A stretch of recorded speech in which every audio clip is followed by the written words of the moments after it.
So, growing up, I really loved dancing.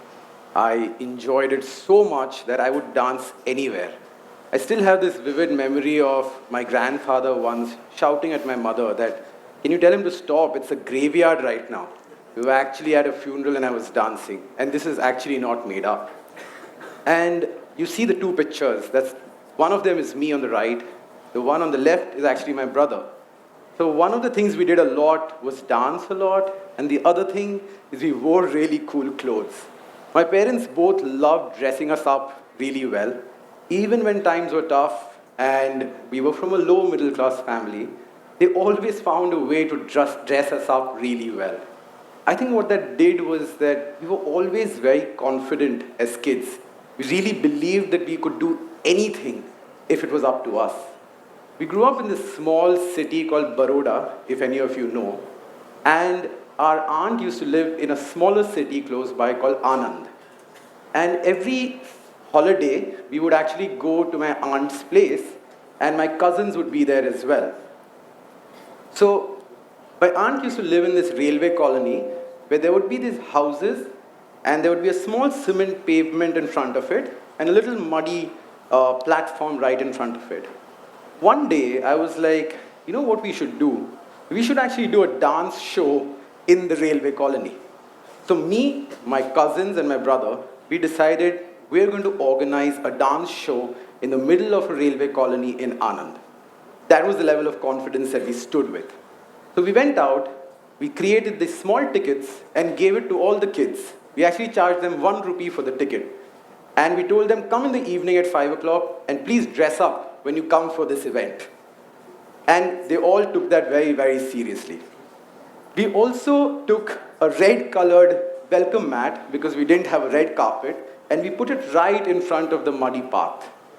We also made a fake door because there was no door, and my little 5-year-old brother stood with the door, and he actually got people into the little muddy space. We created an experience for these kids. We had circles with their names on it so they felt special.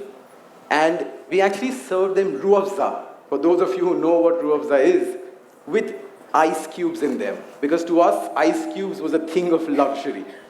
And I remember on the day, this is Kid Boris on top of the stage, I was dancing, and I remember this vividly right now, and I was just 6 years old, but I remember this so clearly that when my little cousin brother got that ruafza in a small plate and gave it to the kids on the first row, they were beaming. Their faces were smiling like as if this is the best thing that happened to them.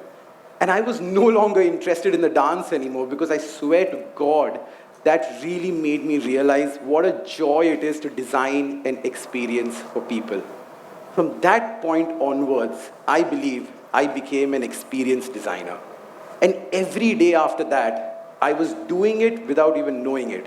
A lot of you are in the core group, you all are organizing this event. I did that through school, through college, even at work. I was always trying to design experiences. And it sort of became my identity more than just a job. Because my job title never said experience designer, but it was part of who I was.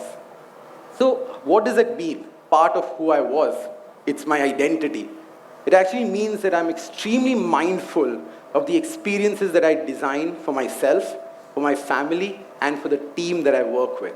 To give you an example, a couple of years ago, I did this experiment. Every day, I would wear a different outfit, different fabric, different fit, different color, and then at the end of the day, I would take notes as to how those clothes made me feel. And more than how it made me feel, I would track what impact did it have on the people around me. Did my team feel more relaxed when I was wearing really loose, relaxed clothes? Or did my senior leadership take me more seriously if I was dressed, tucked in, and really formally? At the end of this entire experiment, I almost had a formula in place that what I should wear for what day. If I have a very, very important meeting, I'm going to wear dark colors because I know it has worked for me in the past. So I'm extremely mindful of how I design every day of my life. Then comes the second part, which is family. So for a lot of you, I live in Hyderabad, and my family lives in Bombay.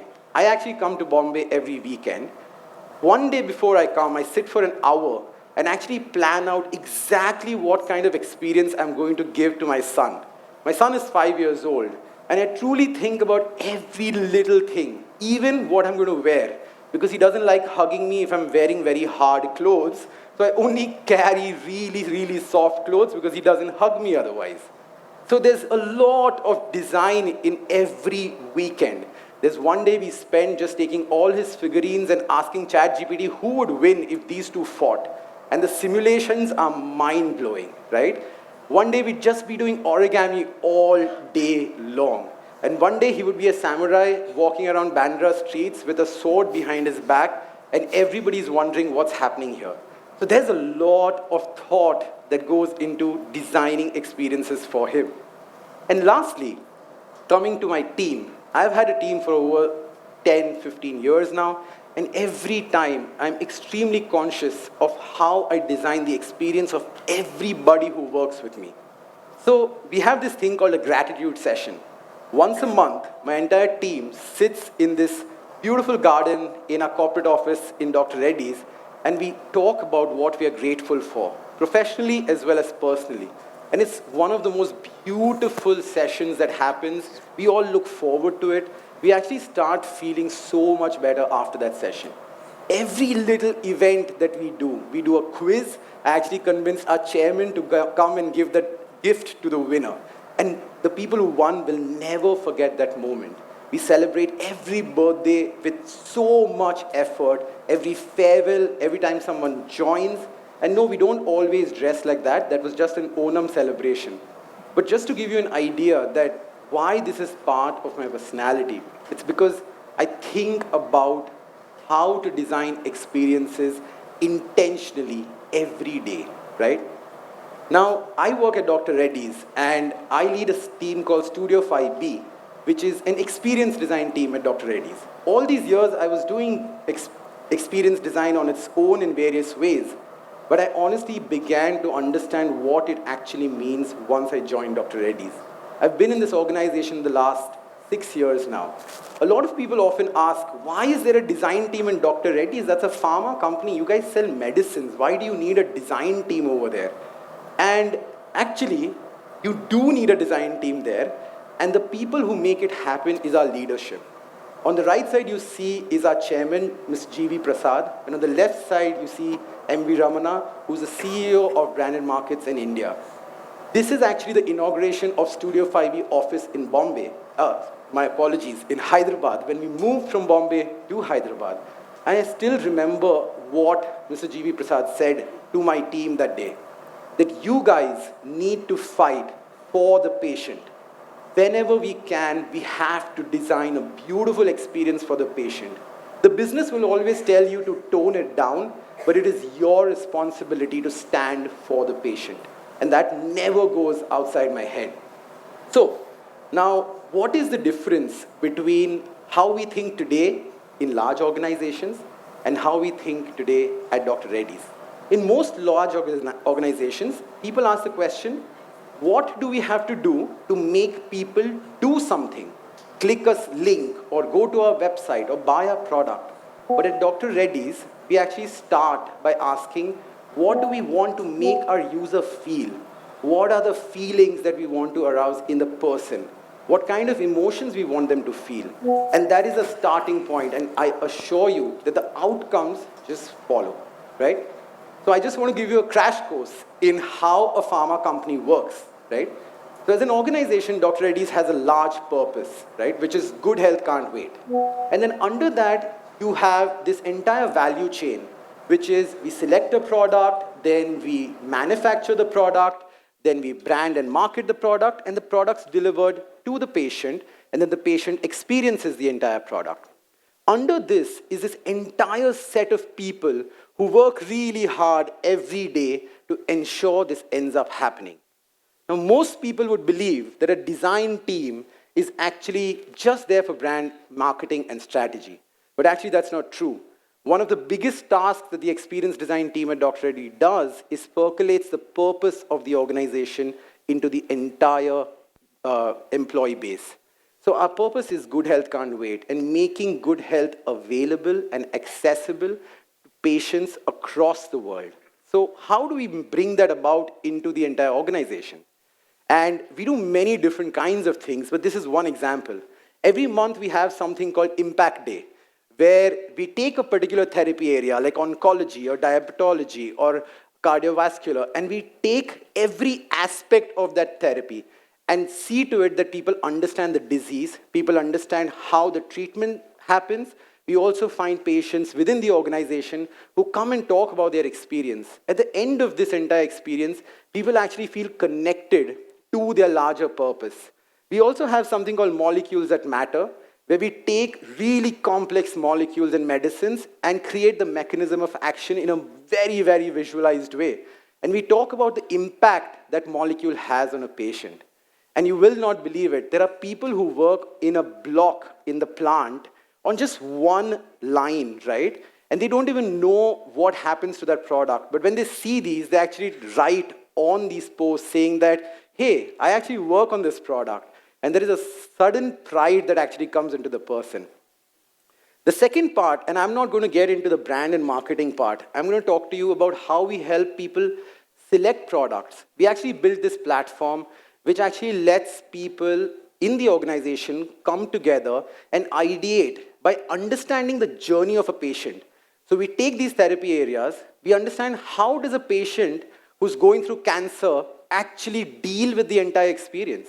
And the people who are supposed to select the molecules and the products that we are going to select, they come together and they ideate while going through this platform itself. We also work very closely with a manufacturing team. And I know you're thinking, what is a design team doing in a manufacturing setup? Within manufacturing, one of the most important things is a SOP. It looks like the most boring thing in the world, but it is actually the most important thing.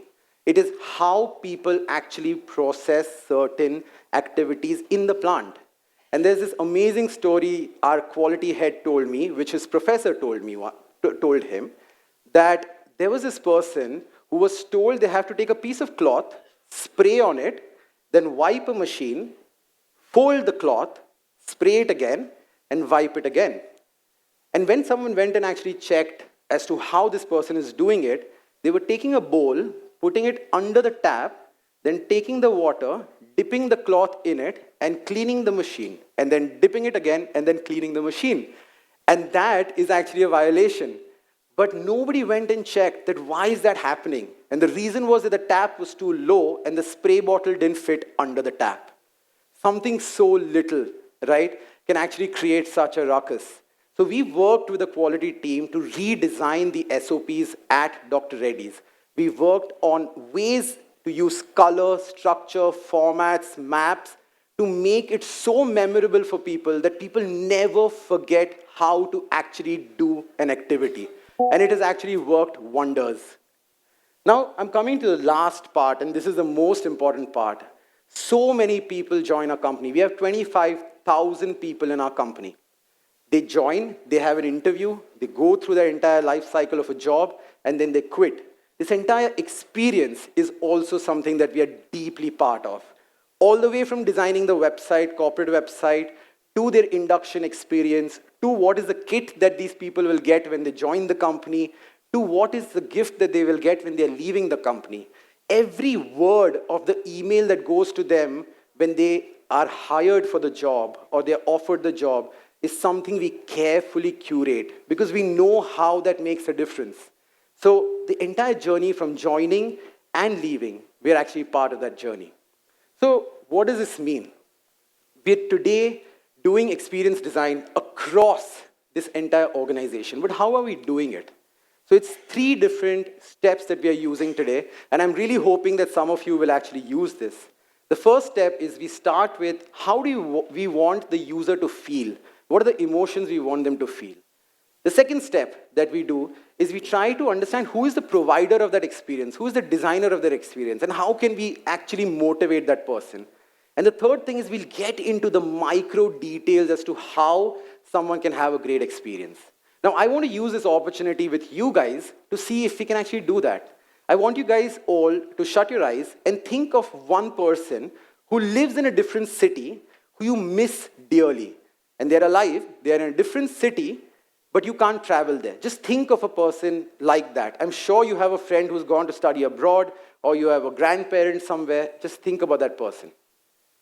Just for a second, just think about that person. Do this for me. Okay? You have someone in your mind. You see someone in your mind who you miss a lot, and you wish you could be there, right? Imagine that we design this experience for this person. I want you to think, if you could give this person a one-day experience, what would you want them to feel? Pride, nostalgia, anything. Think in your head, what do you want them to feel? An important feeling. It could be a friend and you want them to feel special. Just think about that friend in your head. That is the first step. The second step is, let's look at the magic in the details. What does this friend like? What kind of scent does this friend like? What kind of colors does this friend like? What kind of food? What kind of taste? Just think about it for just 30 seconds. And imagine if you could actually bring all of this to their one day. Are you thinking about your friend?